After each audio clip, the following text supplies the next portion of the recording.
Olá, meus amigos! Mais uma aula de Direito Administrativo, muito bem. Carreiras jurídicas, é mais uma vez um prazer, uma satisfação que se renova poder estar com você, nobre colega, em mais uma aula. Gente, antes de tudo, vamos aqui arrumar a casa primeiro, né? Vamos aqui arrumar isso aqui, que é desorganizado. Só que antes de tudo, vamos aqui a mensagem do bem, a frase do dia. Vamos a ela? Foi!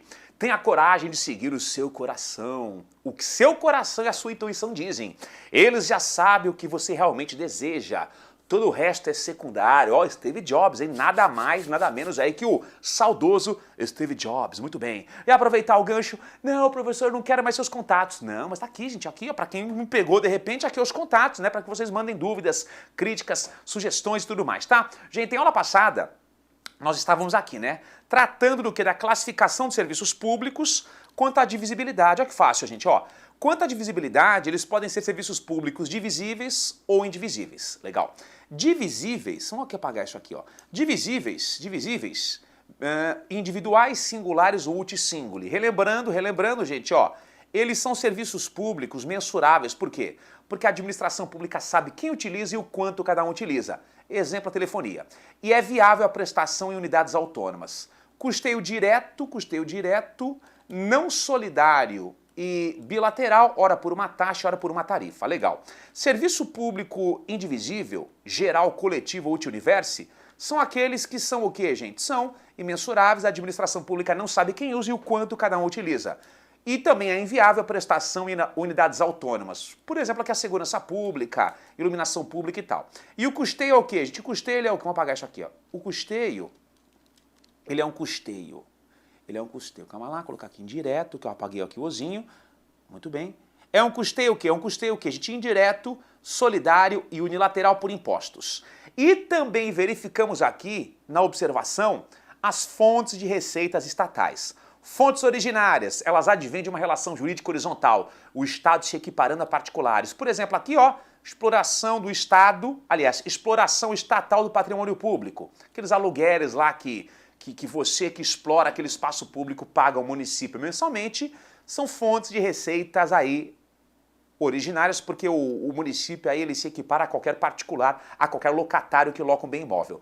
Fonte derivada vem de uma relação jurídica vertical, é algo impositivo, o Estado impondo o pagamento, são indenizações, multas e os tributos. Tributo é a principal fonte de receita derivada do Estado. Contribuições especiais são tributos, impostos são tributos, taxas são tributos, empréstimos compulsórios tributos e contribuições de melhoria são tributos, tá? E não se esqueça que o tributo é um regime rígido, princípio da anterioridade tributária e o princípio da legalidade tributária são verdadeiras o quê? Limitações a esse poder estatal em tributar. Vamos começar aqui, gente, ó. Serviço público indivisível, geral, coletivo, multiuniverse. Imensuráveis. Custeio, o custeio se dá o quê? De forma indireta pelos impostos. Primeira pergunta, o imposto é um tributo? É, o imposto é um tipo de tributo. Fonte de receita secundária do Estado ou derivada. Por que se afirma, professor, que o tributo, ele custeia, por exemplo, aqui a segurança pública de forma indireta? Aliás, por que se afirma que o imposto, que é um tributo, ele custeia a segurança pública de forma indireta? Cuidado por quê? Por que nós pagamos impostos? Gente, nós não pagamos impostos para a segurança pública, para a saúde, nem para a educação, não. Nós pagamos impostos por quê? Nós praticamos o fato que a lei define como gerador de impostos. Por exemplo, ó, ser proprietário de um veículo automotor é um fato que a lei define como gerador de impostos. Lá o IPVA. Praticou o fato gerador, ou seja, você compra um veículo, nasce obrigação tributária, você recolhe lá o imposto, isso vai para um caixa central do governo e ele, de forma indireta, define o que vai para quê. Um pouquinho para a segurança pública, um pouquinho lá para a educação, um pocão para remunerar os servidores. Outro exemplo, ó, ser proprietário de um bem imóvel é um fato que o legislador define como gerador de impostos. O IPTU. Praticou o fato gerador, comprou o imóvel, nasce a obrigação tributária, você recolhe o imposto, vai para o caixa central do Estado e ele que define por lei o que vai para quê. É um custeio indireto. Outro exemplo, no Brasil, quando você aufere renda, auferir renda, é um fato que gera imposto? Gera imposto de renda. Praticou o fato, nasce a obrigação tributária, paga o imposto, vai para um caixa central do Estado e ele que define o que vai para quê. Custeio indireto ou indireto. A nossa Constituição Federal, em regra, ela proíbe que a receita de impostos seja destinada ou vinculada a alguma atividade específica do Estado. Em regra, é proibido isso. Só que tem exceções, tá? Por exemplo, para ações da saúde, da educação e também para a administração tributária, excepcionalmente, o Estado ele pode vincular a receita de impostos, tá? O que é uma exceção. Ações da saúde, da educação e também para a administração tributária é possível que a estas atividades, excepcionalmente, seja o quê? Vincular a receita de impostos, só que são exceções, porque em regra isso é proibido. Legal? Muito bem. Vamos lá, gente. Por que se fala que o custeio do serviço público geral, né, indivisível, ele se dá por impostos de forma solidária? A gente diz, o custeio é solidário porque você paga por quem não paga. E mesmo que não pague impostos, você tem direito. Apesar que é o seguinte, né, gente? Quais são as duas certezas na vida? Que um dia deixaremos esse planeta, né? Morreremos, né? Que para alguns é um recomeço, eu também acho que é um recomeço, mas enfim, gente. Um dia morreremos, né? Vai acabar aqui a nossa caminhada por essa vida. E a segunda certeza, que pagaremos impostos. Praticamente impossível você não pagar impostos. Mas imaginemos, eu vivi a minha vida inteira numa ilha, nunca paguei impostos. Veio para o continente, tem um piripaque, um passo mal, alguém liga para o SAMU. O SAMU vem? Vem. Solidariedade, você paga porque não paga. Por exemplo, lá os venezuelanos, fugindo daquela crise terrível lá na Venezuela, estão lá em Rondônia, por lá, né? Lá no norte do país. Gente, os venezuelanos nunca pagaram impostos no Brasil, só que aqueles têm direito à segurança pública, à saúde e educação. Custeio solidário, você paga porque não paga e mesmo que não pague tem direito. Eu moro aqui em Floripa numa servidão. Servidão da Coruja Feliz. Legal, gente. Minha servidão não tem asfalto, é no mato. Mas eu pago pelo asfalto de quem tem, quando eu pago impostos, custeio solidário. E o custeio, gente, é também o quê? Unilateral. Unilateral por quê?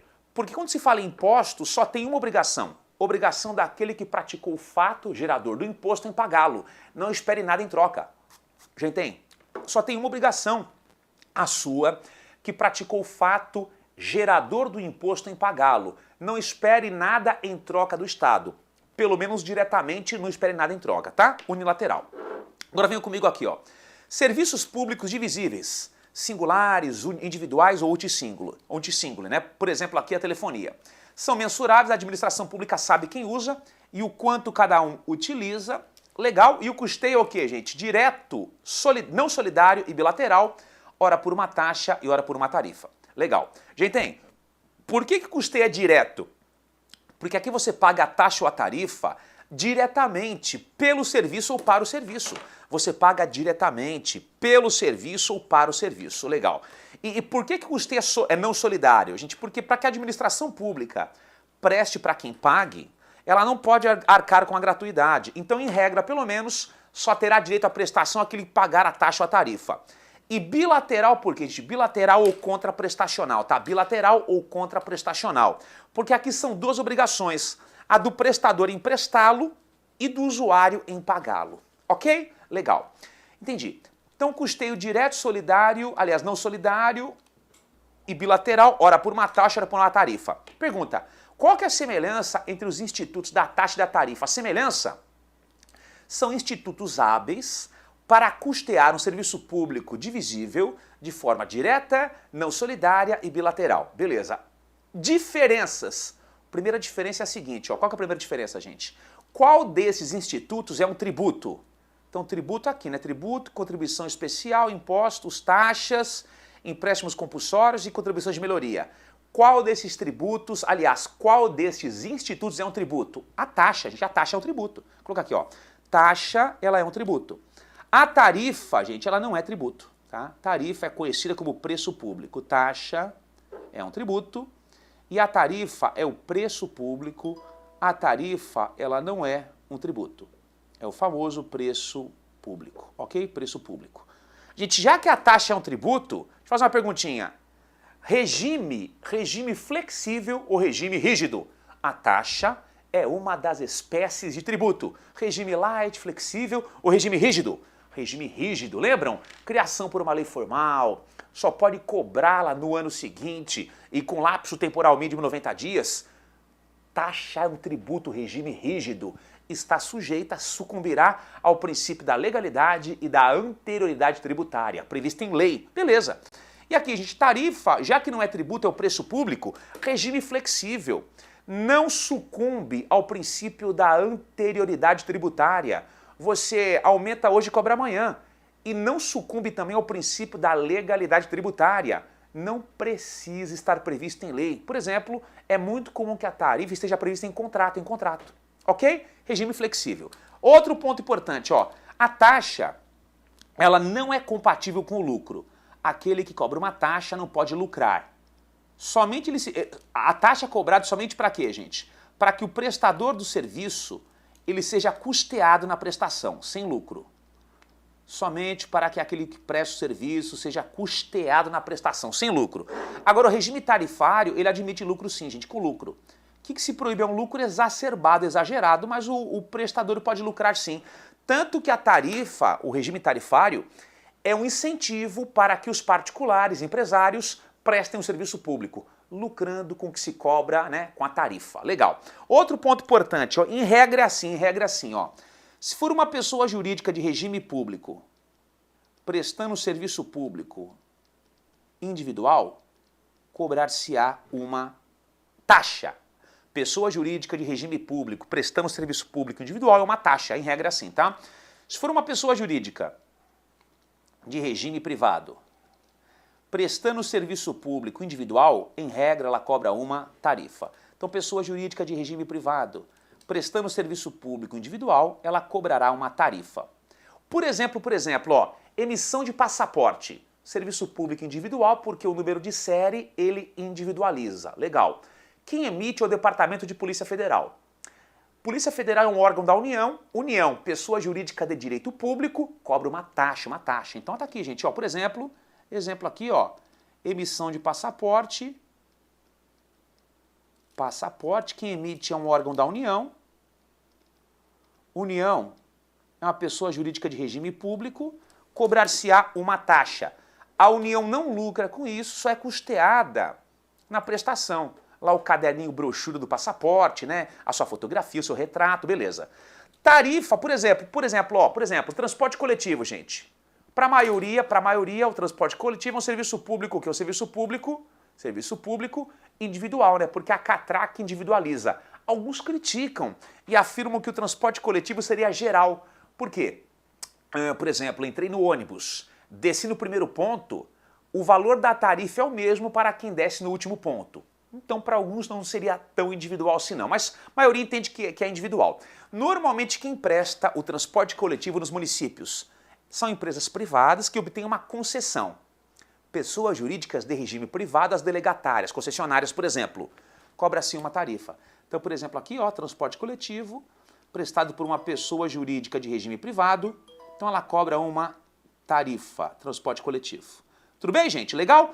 Qual que é e lógico, né, que a concessionária, ela lucra com isso, tanto que a forma de incentivá-la, incentivar o particular aí a prestar um serviço público, transporte coletivo, ok? Só que o Supremo Tribunal Federal, ele já decidiu, tá, gente?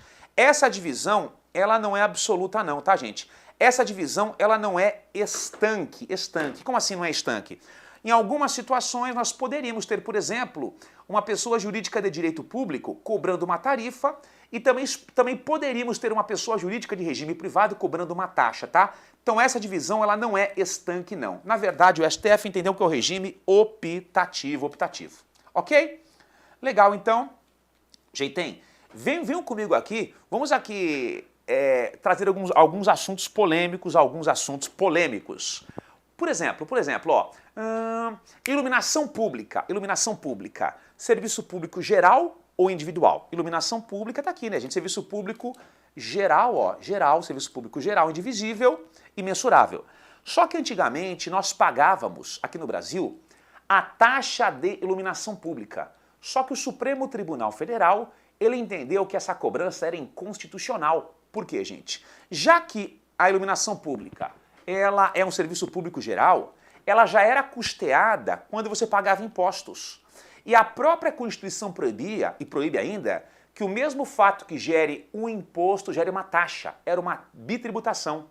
Nós pagávamos duas vezes. Primeira vez com impostos e a segunda vez pela taxa. Então o Supremo entendeu que a taxa de iluminação pública, ela é o quê? Inconstitucional.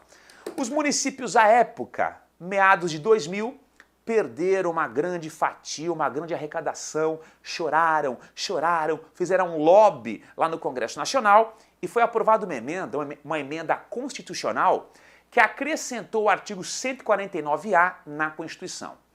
E acrescentaram a tal da contribuição para iluminação pública, CIP ou COSIP, que inclusive vem junto lá com a sua tarifa de energia elétrica. Contribuição para iluminação pública, na verdade, foi um artifício que eles utilizaram. Por quê, gente? Antes era uma taxa e hoje é uma contribuição. Por quê? A Constituição proíbe que o mesmo fato que gere um imposto gere uma taxa.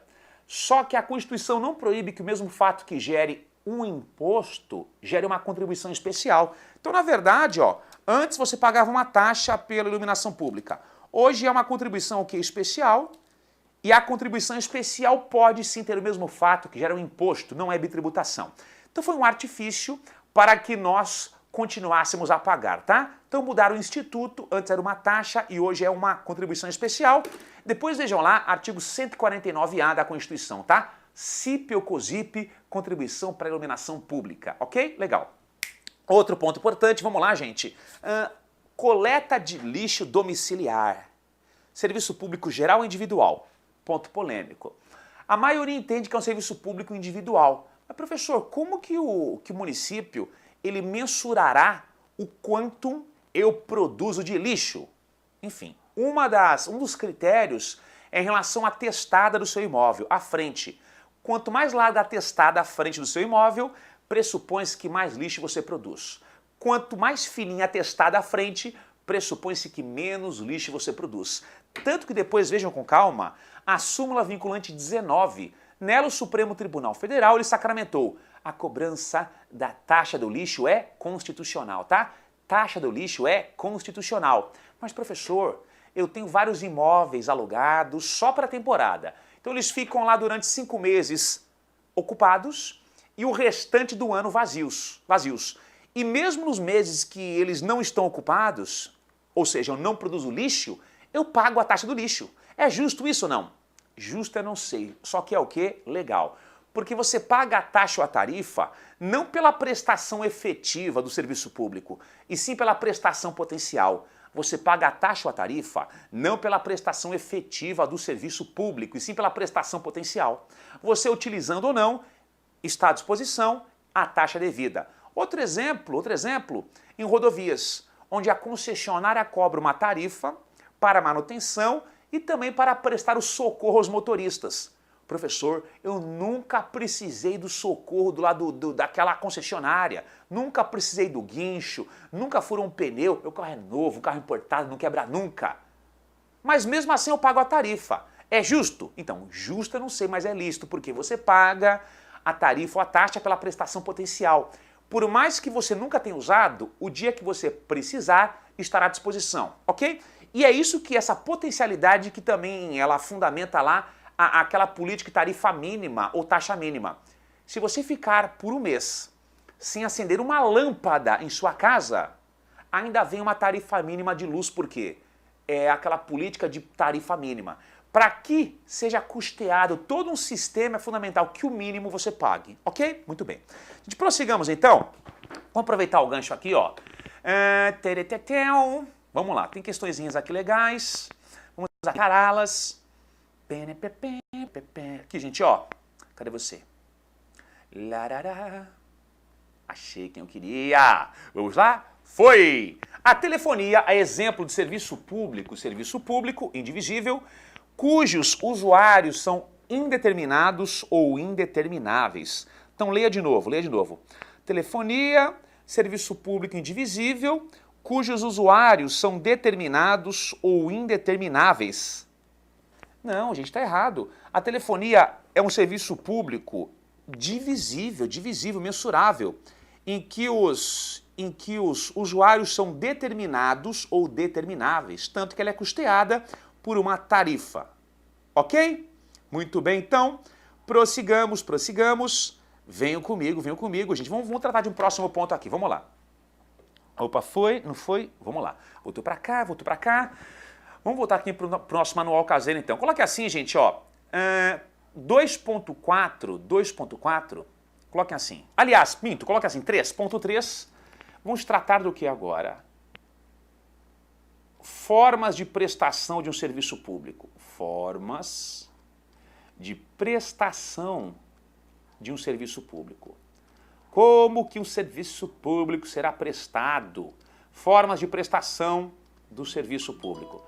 Gente, serviço público, ele terá aqui algumas formas de prestação, tá? Prestação direta, aliás, minto, prestação centralizada e a prestação, gente, ó, descentralizada. Prestação centralizada ou prestação descentralizada. Gente, o que seria a prestação centralizada? É sempre que a prestação ela for o quê? Ela for efetuada pelos entes centrais. Sempre que a prestação for feita pelos entes centrais, gente, ó, prestação centralizada. Prestação centralizada. Só para relembrar, gente, quem são os entes centrais mesmo? Relembrando aqui, ó, União, Estados, municípios e DF, tá? Então, sempre que a prestação ela for centralizada é porque ela será prestada pelos entes centrais, ok? Legal. Gente, uma questão de prova assim hipotética. Questão de prova hipotética. Por exemplo, assim, gente, ó, serviço público na prestação centralizada é aquela prestação que é feita pelos órgãos da administração direta, certo ou errado? Prestação centralizada é aquela que é executada pelos órgãos da administração direta. Correto por quê? Correto porque, gente, ó, União, dentro dela temos seus órgãos que formam a sua respectiva administração direta. Estados, os seus órgãos formam o que? A sua administração pública direta. Então, são várias formas de falarmos a mesma coisa. Prestação centralizada, ou pelos entes centrais, ou pelos órgãos que integram a administração pública indireta. Por exemplo, ó, Ministério da Educação atuando. MEC, órgão do Poder Executivo, da União, administração direta da União, prestação centralizada. Departamento de Polícia Militar atuando. Órgão do Estado, prestação centralizada. Secretaria Municipal de Esportes, órgão do município, prestação centralizada, ok? Ou órgãos da administração direta. Prestação descentralizada, gente, prestação descentralizada, ela tem um caráter residual. Ela tem um caráter residual. Como assim residual, gente? Sempre que a prestação não for centralizada, será o quê, gente? Descentralizada. Sempre que a prestação não for feita pelos entes centrais, ela será o quê? Descentralizada. E, professor, quais são as vantagens da descentralização? Coloquem aí, vantagens da descentralização. Primeira vantagem aqui, gente, ó, desafogar os entes centrais. Desafogar os entes centrais. Ela desafoga a União, desafoga os municípios e também desafoga os estados, a descentralização. E também aqui outra vantagem, gente, ó, especialização do serviço público. Especialização do serviço público, por quê? Aqui nós teremos entidades públicas ou entes privados especializados em atividades específicas. E vamos lá, gente, ó, temos aqui duas formas de descentralização. Descentralização pela outorga, mesma coisa que descentralização técnica. E temos a descentralização pela delegação, mesma coisa que descentralização por colaboração. Gente, na descentralização por outorga ou técnica, é uma descentralização que se dá por lei. O ente central, por lei, ele transfere o quê? Ele transfere, gente, a titularidade mais a execução do serviço público, ele transfere a propriedade, a titularidade, mais a execução do serviço público àquelas entidades públicas que integram a administração pública indireta. Ele transfere a propriedade e a execução do serviço público às entidades públicas que integram a administração pública indireta. Só para relembrar, quais são as entidades que integram a administração pública indireta? Vamos lá. Autarquias, por exemplo, INSS, fundações públicas, por exemplo, IBGE, empresas públicas, por exemplo, Correios, e as sociedades de economia mista, por exemplo, Eletrobras. Autarquias, fundações públicas, empresas públicas e economias mistas. Ora são criadas por uma lei e ora a lei só autoriza a criação. Essa lei que cria, o que autoriza a criação da entidade pública, outorga a ela a propriedade e a execução do serviço público. Por exemplo, a autarquia INSS é criada por lei. Quando a lei cria a autarquia INSS, ela confere a ela a propriedade, a titularidade e a execução do seguro social. Agora, por exemplo, a empresa pública Correios, criação autorizada por lei. Essa lei que autoriza a criação dos Correios transfere a ele o quê? A propriedade, a titularidade e a execução do quê? Do serviço postal. Legal. E aqui, gente, ó, na delegação é uma forma mais simples, do ente central descentralizar. Ele só transfere a execução do serviço, geralmente a particulares. O ente central se mantém o proprietário titular. Ele só delega a execução, geralmente a particulares. Ou por um contrato administrativo, ele delega a execução, o ente central se mantém o titular, né, o proprietário do serviço, ele delega a execução ou por um contrato administrativo ou por um ato administrativo. Se for a delegação do serviço público por um contrato administrativo, será por uma concessão ou por uma permissão. E se for a delegação da execução do serviço público por um ato administrativo, será através de uma autorização. Autorização, tudo bem? Então, calma lá. Na descentralização por delegação e colaboração, o ente central se mantém o titular do serviço e só transfere a execução, geralmente a particulares. Ora por um contrato administrativo, concessão ou permissão, e ora por um ato administrativo, autorização. Beleza? E na próxima aula, o que nós faremos? Verificaremos aqui, gente, quais são as semelhanças, as diferenças entre os institutos da concessão, permissão e da autorização. É um tema que despenca em prova, cai muito em prova, tá, gente? Na próxima aula, então, qualquer proposta, vamos aqui diferenciar. Primeiro, verificar as semelhanças entre a concessão, permissão e autorização. Depois, verificaremos quais são as diferenças. E não se esqueçam, na descentralização por delegação, o ente central se mantém o titular do serviço público. Ele só delega a execução a particulares. E é muito mais simples retomar a prestação, por quê, gente? Já que na delegação o ente central se mantém o proprietário titular, ele só retoma a execução. Para que o ente central retome a prestação do serviço público descentralizado pela outorga, é mais complexo, por quê? Porque ele já outorga a uma entidade pública a titularidade e a execução. Para que ele retome é muito mais complexo, ok? Por exemplo, ó, quando o ente central, a União, por exemplo, cria a autarquia INSS por lei. Descentraliza, outorga a ela a propriedade e a execução do seguro social. Imaginemos que o ente central, a União, resolva retomar a prestação do seguro social. Tem que ter uma outra lei, né? Lei que cria, lei que extingue, para que a União retome a prestação, tá? É uma forma aí bem mais drástica de descentralizar. E na próxima aula nós daremos continuidade aqui a esse tema tão importante. Beijo no coração, até mais, valeu!